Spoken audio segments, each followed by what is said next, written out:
আমি এখানে ইংরেজি ডিপার্টমেন্ট 12 ব্যাচের স্টুডেন্ট। তো আমাদের এখানে যে ঝামেলাটা হয়েছে, এখানে অ্যাকচুয়ালি আমাদের কর্মসূচি ছিল অবস্থান কর্মসূচি। আমাদের উদ্দেশ্য ছিল আমরা মডার্নে গিয়ে অবস্থান করব, কিন্তু আমাদের যে এখানে ছাত্র সংগঠন আছে তারা আমাদের আগেতেই জানিয়ে দিয়েছিল যে অবস্থান, ছাত্রলীগ ছিল এখানে।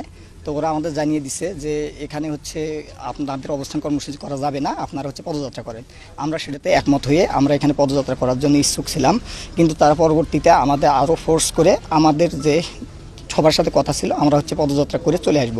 কিন্তু আমাদের যখন ক্যাম্পাসের গেটে যখন চলে গেছে তখন ছাত্রলীগ সহ বাকি স্যাররা যারা আছে তারা আমাদের হচ্ছে বাধা প্রদান করছে। স্যাররা অ্যাকচুয়ালি যখন সামনে আছে তখন পিছন থেকে এবং তাদের যারা তৃতীয় পক্ষ ছিল তারা স্যারের উপর আক্রমণ করে সেই দায় আমাদের সাধারণ শিক্ষার্থীদের উপর চাপানোর চেষ্টা করছে। এই রকম যে আন্দোলন থাকে সেই আন্দোলনগুলোতে বরাবরই তৃতীয় পক্ষ ঢুকে এবং সাধারণ শিক্ষার্থীদের উপর